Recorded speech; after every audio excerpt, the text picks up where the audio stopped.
Hello guys, just wanted to do a quick video on differences between Dungeon World and Dungeons and Dragons.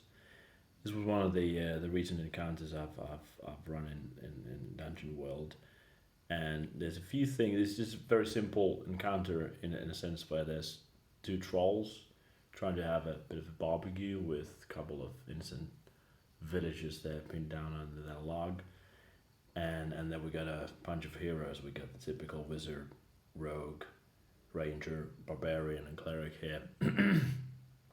And probably the first thing to notice is, of course, the difference in action economy. So if you get two trolls versus five heroes, it's 5 to 2 action economy ratio.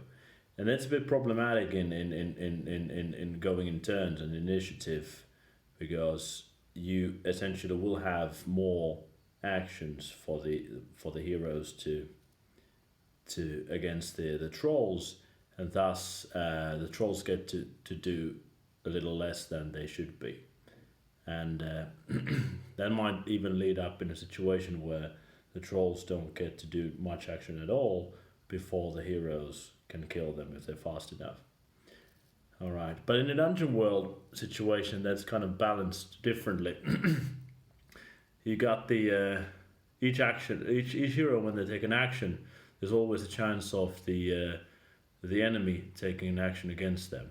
So it's kind of a one-to-one situation depending on the role. So if you succeed as a hero, you deal the damage to the monster, but if you fail, then you often take damage yourself. And one of the additional things I wanted to cover is the use of props. I got here quite a minimal set of props. I got a few trees, a rock, and then I got my battle map here. And this is, I think, very useful not only in D&D but Dungeon World in particular. Where you'll have to run the game through the narrative, and the joint narrative between the GM and the players is much fueled on the common perception of what the situation is. So whether there's trees and rocks and where the villages are and what's the overall spatial layout, it's beneficial to have that shared, so that narrative idea of what makes sense and what doesn't make sense and what's available to the characters is much more logical, and there's less adjudication per se to say that if you can do something or you cannot do something. So that in that sense, I found the miniatures and props very useful in a dungeon world setting as well. Obviously, I wouldn't be using the grid. This isn't a grid type of gameplay, whereas D&D is a lot about the game aspect of the play. Dungeon World is much about the narrative aspect of the gameplay. So, right, so just to recap the encounter we've had, like I said, the trolls are having a bit of barbecue here, and the heroes are arriving from the other side of the little river, and they're kind of just observing the situation as they're developing, and as they're just taking their time a little too much, I do my first level of escalation here, where I have one of the trolls just crap up. Oh, under the log you go. One of the villagers holding them high up, and of course starting to prepare for the gruesome. All right, you should really grab it right. Okay, like that. Almost had it there. And this works as a provocation, obviously, towards the heroes. So now this is bringing them towards an action. All right. So what do? A couple of them just charge directly at the trolls. This obviously will make me, as a GM, have the trolls notice them and focus on the assaulting heroes. One of the characters here, being a rogue, he wants to sneak around. Oh, that was a nice spin. Sneak around the trolls. And here's the first a big difference between the Dungeon World and D&D. So should he make a sneak roll if he can make it past the trolls undetected and get behind them? As there isn't really a sneak skill in Dungeon World, I would really base that decision on the class of the character trying that. So if there's a thief and rogue trying that, and it's relatively easy challenge as such, they're already focused on this barbarian here running, and maybe the cleric is joining him too. He'll just make it. He'll just sneak around the trolls and he'll just succeed. If it would have been another character, let's just say the cleric would have attempted the same in his full armor, I may have chosen different outcome. I may have said that, all right, you make it just a little too much noise, and the trolls detect you and engage with you. So it can be this automatic fail or pass depending on the character and what they're trying to do. Of course, that shouldn't mean that every time a rogue tries to sneak, it always succeeds. No, you don't. Doesn't have to do that. But in this situation, it's a quite logical way to put the character in the spotlight, and that their class-specific skills shine through. All right, so he sneaks up behind the trolls. I got the barbarian and the cleric. They're charging the trolls. Here comes the first troll with his big club with a reach, and one of the first things that they'll have to do in order to get in the fighting distance with the troll is to avoid that club. So now there's two characters coming in, and should they both now do a defy danger against that club? Well, you could do that, of course, but I think it's a bit more elegant way of trying to avoid multiple characters attempting a same skill check, essentially, by just asking that, all right, which of you characters is actually leading that charge? All right, and they'll decide that the barbarian is going a little bit first, and thus it's a barbarian doing that check. And maybe he ducks the club swing, and they both then get to the fighting distance, and they get to do their hack and slash.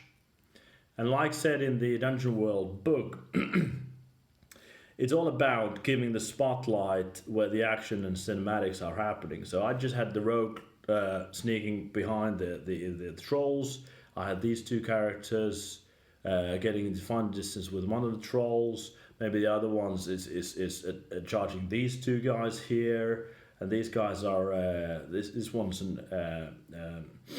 a range fighter, so his heel turn will be firing an arrow. We got a mage. He's doing some magic missile type of spells. So they're kind of charging up there. They're a little bit slower in this setup, so allow this action to happen here first. And then one of the nice specifics about Dungeon World is those free shots where you don't have to roll at all. So let's just say that this rogue here, if he would be ranged, like in my encounter I think it was, he could actually, I as GM could say that these trolls are much too focused on the fighting at hand with these two characters. So when he shoots at that troll, he can actually just roll his damage.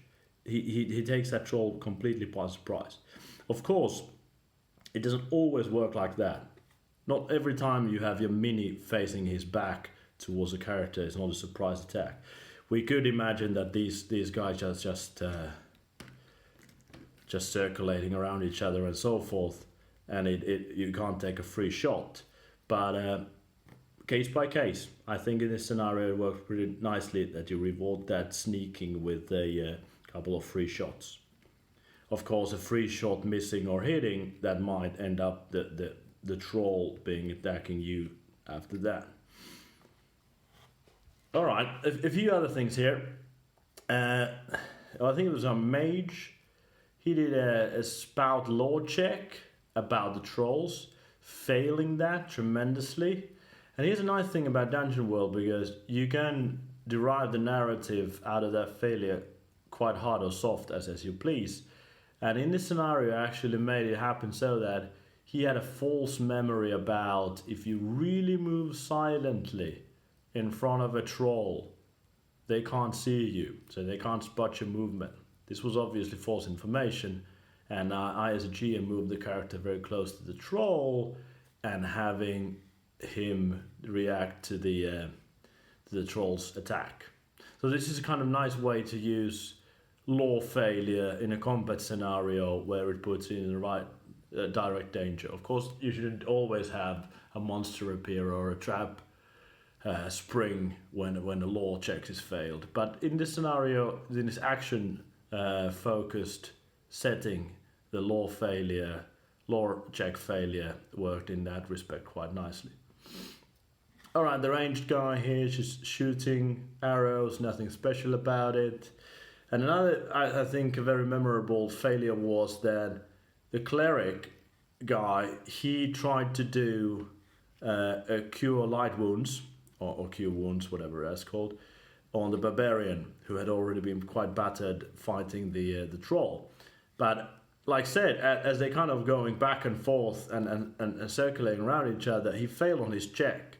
And I, as a GM, made him actually touch the wrong target with his spell. So he actually ended up healing troll instead. So that was a quite nice way to demonstrate the failure of that particular skill and aspect.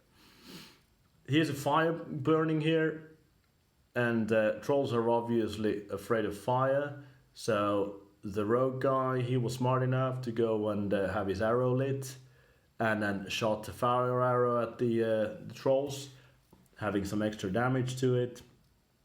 So all of these kind of aspects of the terrain, they spring that imagination together with the players. So if something's available there, you can always think that, all right, how could I use that at my disposal? How could I make a benefit of that particular terrain piece or prop in this combat? With example, with the trolls, how they fight, they're quite forceful in their fighting. So whenever they make a hit with a club, I typically have the character flying far, maybe hitting themselves to the trees or to the rock, and that adds some extra damage and whatnot. So it creates this more dynamic battlefield instead of everybody just grouping up here and taking turns and hitting each other in a rapid succession until somebody's HP goes down. And that's also a very nice way of moving the focus and cinematics around the combat. That once a character gets thrown outside the active area, or just basically it takes time for them to recover from this position and come back to the fighting stance, you can have the focus spent on the other characters instead. So there's a bit of additional penalty of being delayed in the combat when you get thrown out of the active combat zone. So quite a lot of big differences between how a D&D encounter or how a Dungeon World encounter would run. And I really like the fluid, smooth narrative mechanisms of Dungeon World compared to the more game-like, rigid turn-taking and square moving aspects of traditional Dungeons and Dragons. Not to say that you could play that differently, but still, that's probably one of the big differences between why people choose to play either Dungeons and Dragons and Dungeon World.